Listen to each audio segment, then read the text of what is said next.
Hey friends, and welcome back to A Simple Truth. We're doing a change up today. We are actually looking in 1 Kings. 1 Kings and 2 Chronicles. So 1 Kings 5 and 6 and 2 Chronicles 2 and 3.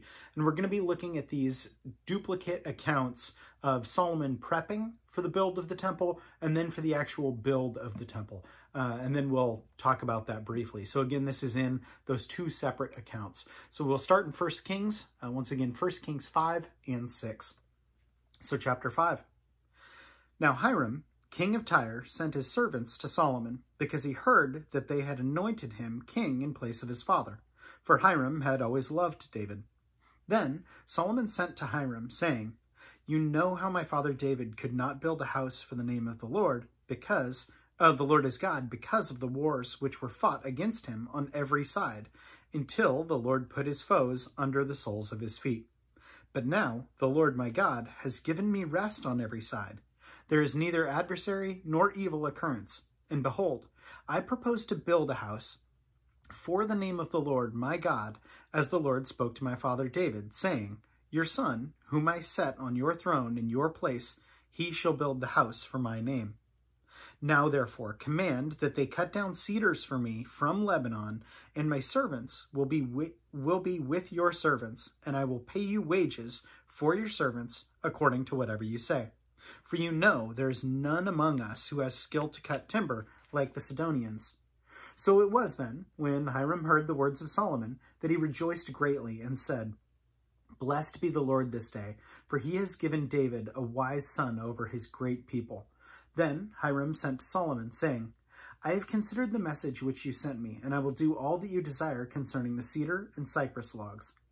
My servants shall bring them down from Lebanon to the sea. I will float them in rafts by sea to the place that you indicate to me, and will have them broken apart there. Then you can take them away, and you shall fulfill my desire by giving food for my household." Then Hiram gave Solomon cedar and cypress logs according to all his desire.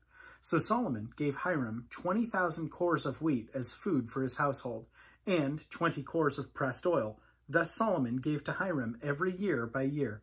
So the Lord gave Solomon wisdom, as he had promised them, and there was peace between Hiram and Solomon, and the two of them made a treaty together.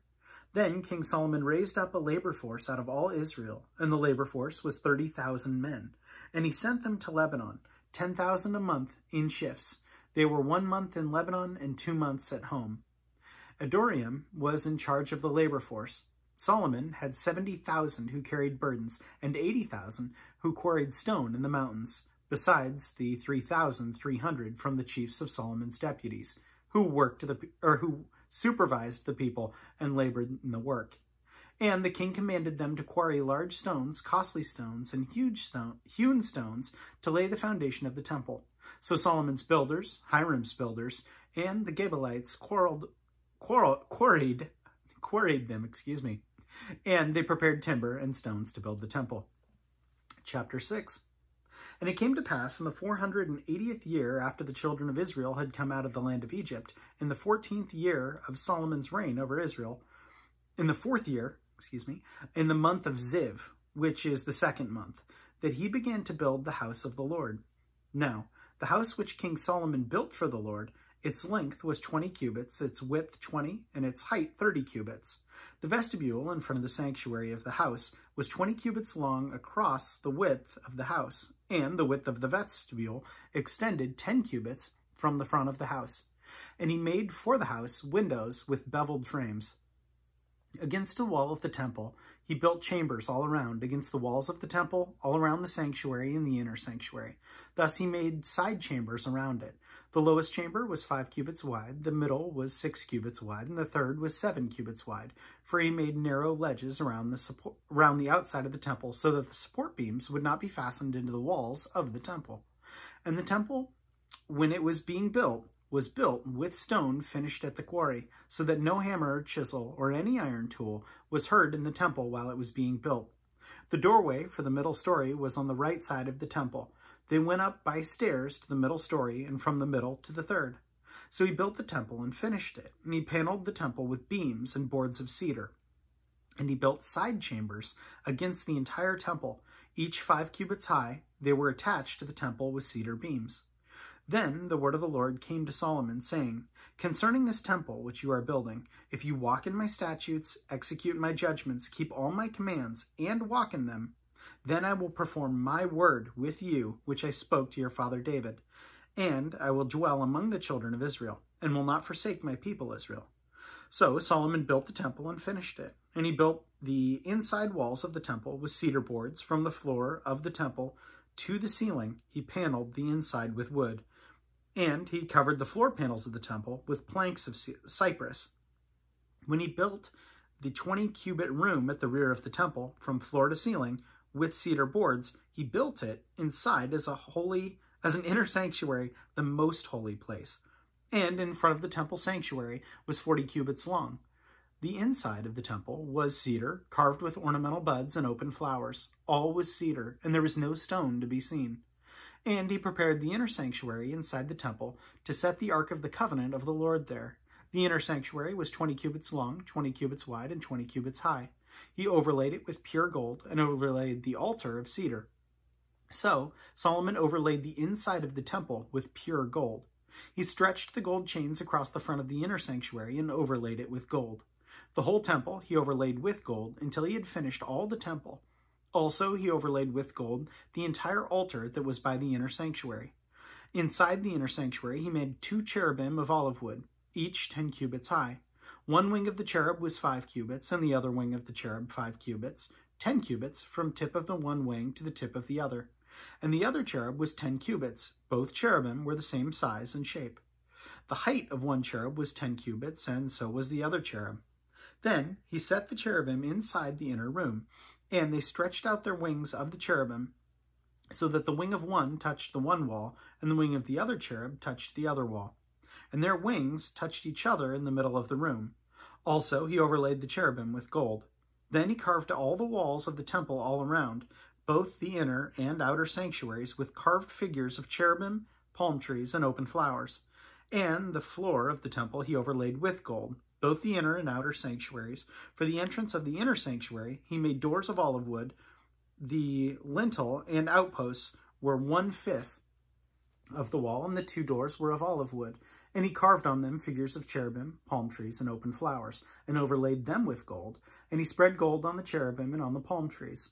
So for the door of the sanctuary, he also made doorposts of olive wood, 1/4 of the wall, and the 2 doors were of cypress wood. 2 panels comprised one folding door, and 2 panels comprised the other folding door. Then he carved cherubim, palm trees, and open flowers on them, and overlaid them with gold, applied evenly with the carved work. And he built the inner court with 3 rows of hewn stone and a row of cedar beams. In the 4th year, the foundation of the house of the Lord was laid, in the month of Ziv. And in the 11th year, in the month of Bul, which is in the 8th month, the house was finished in all its details according to its plans. So he was 7 years in building it. And 2 Chronicles 2. Then Solomon determined to build a temple for the name of the Lord and a royal house for himself.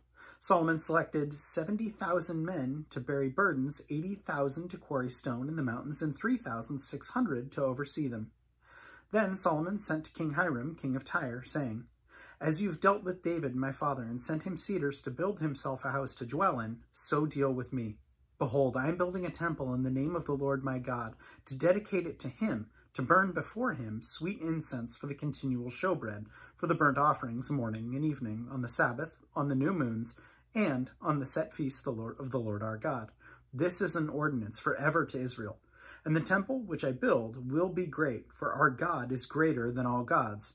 But who is able to build him a temple, since heaven and the heaven of heavens cannot contain him?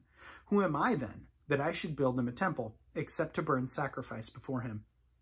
Therefore, send me at once a man skillful in work, to work in bronze and silver, in bronze and iron, gold and silver, in bronze and iron, in purple and crimson and blue, who has the skill to engrave, with the skillful men who are with me in Judah and Jerusalem, whom David my father provided. Also, Send me cedar and cypress and algum logs from Lebanon, for I know that your servants have the skill to cut timber in Lebanon. And indeed, my servants will be with your servants, to prepare timber for me in abundance, for the temple which I am about to build shall be great and wonderful. And indeed, I will give to your servants, the woodsmen who cut timber, 20,000 cores of ground wheat, 20,000 cores of barley, 20,000 baths of wine, and 20,000 baths of oil. When Hiram, king of Tyre, answered in writing, which he sent to Solomon, because the Lord loves his people, he has made you king over them. Hiram also said, Blessed be the Lord, God of Israel, who made heaven and earth, for he has given King David a wise son, endowed him with prudence and understanding, who will build a temple for the Lord and a royal house for himself. And now I have sent a skillful man, endowed with understanding, Huram, my master craftsman, the son of a woman whose daughters of Dan, and his father was a man of Tyre, skilled to work in gold and silver, bronze and iron, stone and wood, purple and blue, fine linen and crimson, and to make any engraving and to accomplish any plan which may be given to him with your skillful men and the skillful men of my lord David, your father. Now, therefore, the wheat, the barley, the oil, and the wine, which my lord has spoken of, let him send to his servants, and we will cut wood from Lebanon, as much as you need. We will bring it to you in rafts by sea to Joppa, and you will carry it up to Jerusalem. Then Solomon numbered all the aliens who were in the land of Israel after the census in which David his father had numbered them, and there were found to be 153,600. And he made 70,000 of them bearers of burdens, 80,000 stonecutters in the mountain, and 3,600 overseers to make the people work. Chapter 3. Now Solomon began to build the house of the Lord at Jerusalem on Mount Moriah, where the Lord had appeared to his father David at the place that David had prepared on the threshing floor of Ornan, the Jebusite. And he began to build on the 2nd day of the 2nd month in the 4th year of his reign. This is the foundation which Solomon laid for the building, the house of God. The length was 60 cubits by cubits according to the former measure, and the width was 20 cubits. And the vestibule that was in front of the sanctuary was 20 cubits along across the width of the house, and the height was 120. He overlaid the inside with pure gold. The larger room he paneled with cypress, which he overlaid with fine gold, and he carved palm trees and chain work on it. He decorated the house with precious stones for beauty, and the gold was gold from Parvim. And he also overlaid the house, the beams, and doorposts, its walls and doors, with gold. And he carved cherubim on the walls. And he made the most holy place. Its length was according to the width of the house, 20 cubits, and its width was 20 cubits. He overlaid it with 600 talents of fine gold. The weight of the nails was 50 shekels of gold, and he overlaid the upper area with gold. In the most holy place he carved 2 cherubim, fashioned by carving, and overlaid them with gold. The wings of the cherubim were 20 cubits in overall length. One wing of one cherub was 5 cubits, touching the wall of the room, and the other wing was 5 cubits, touching the wing of the other cherubim. One wing of the other cherub was 5 cubits, touching the wall of the room, and the other wing also 5 cubits, touching the wing of the other cherubim. The wings of these cherubim spanned 20 cubits overall. They stood on their feet, and they faced inward. And he made the veil of blue, purple, crimson, and fine linen, and wove cherubim into it. Also, he made in front of the temple 2 pillars 35 cubits high, and the capital that was on top of each of them was 5 cubits. He made wreaths of chainwork, as in the inner sanctuary, and put them on top of the pillars. And he made 100 pomegranates, and put them on the wreaths of chainwork. Then he set up the pillars before the temple, one on the right hand and the other on the left. He called the name of the one on the right hand Jachin, and the name of the one on the left Boaz. So you can see great detail there. And immediately what stood out to me was some of that stuff when we were talking about the temple when it was in its mobile fashion, and seeing this in all its glory and seeing what that looks like. When I was a kid, and even until fairly recently, I always tuned out on some of that stuff thinking, man, this temple stuff it's rough and it's a little boring. But then I remembered that your body's a temple. Everybody always kind of makes that joke. It's kind of like the Christian joke to make, At least it was a while ago. And that's 1 Corinthians 6:19 is our bodies are temples of the Holy Spirit. And so we're hearing about this, that was God's Old Testament plan. We are looking at his Old Testament plan. And now we have our New Testament, or our New Covenant plan, is our bodies are these temples.